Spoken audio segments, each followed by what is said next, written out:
Good evening, my anointed kings and queens. So there were a lot of people in your life that painted false narratives, and because they painted those false narratives, they wanted for you to take them as your own.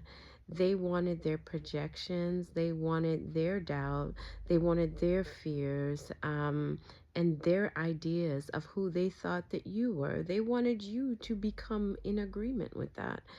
And because you chose not to come in agreement with who they told you you were, because you did not come into an in agreement with their narratives, they somehow paint you now as difficult. They somehow now paint you as you think that you are better. They somehow now paint you as crazy or off the wall. And it's simply because you chose not to take their picture. You chose not to take their painting and call it your own. You chose not to take their ideals. You chose not to take their expectations. You chose not to take their blueprint of what your life should be, and you decided that you are going to now carve out your own path.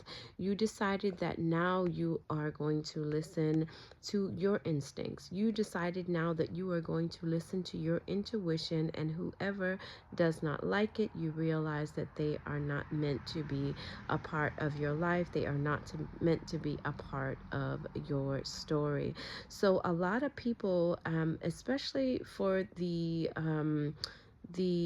kings and queens who have a particular anointing on you, from the time that you were small, that was very evident that there was something very different about you. From the time you were in school, grade school, there was clear evidence that there was something peculiar about you. There was clear evidence that there was something a little bit different about you. You were not like the rest. You didn't think like the rest. You didn't speak like the rest. Your mannerisms were not like the rest. And because of that, the agenda of the enemy was to make you doubt yourself. The agenda of the enemy was to put people in your life, people in your path that would make you somehow question the rarity that you are, that would somehow make you question your ideal, somehow make you question the life that you are carving out for yourself. And there were many tactics that were used for a lot of you guys. There were tactics where the enemy came and the enemy sowed seeds of doubt. The enemy sowed seeds of discord for your plans. The enemy sows seeds of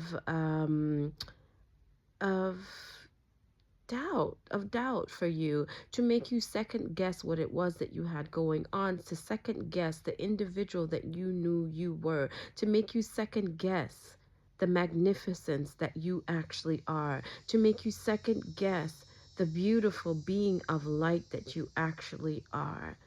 And while the enemy was busy doing this, a lot of you guys were not awakened to the power that you had. So you, in those times past, you took on those ideals, you took on those things, and you made them your own. But really and truly, that was not your weight to bear. Really and truly, their expectations were not your weight to carry.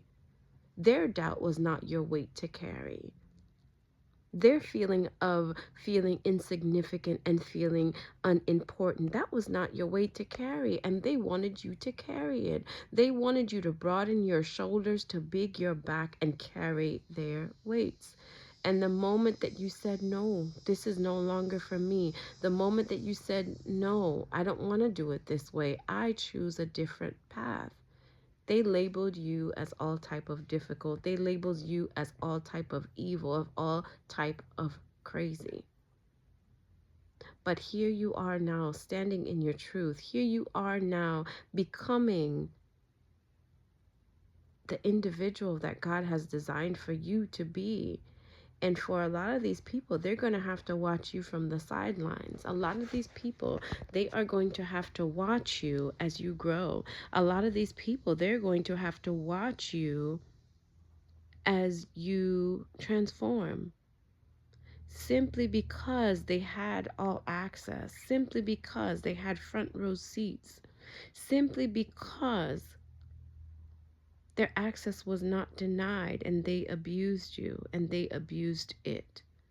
So now, in this time of reckoning where God has pulled the wool off of your eyes, in this time of reckoning where God has actually showed you who you are, in this time of reckoning where God has showed you your power,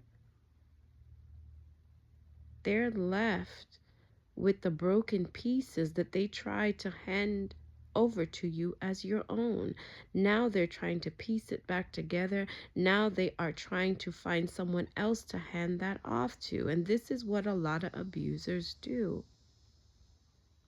They go around inflicting hurt. They go around inflicting pain. They go around tampering with the lives of others simply because they cannot and will not take the time to put their feelings together. They cannot and will not take the time to work out their own insecurities. So it's much easier to go around projecting it onto others.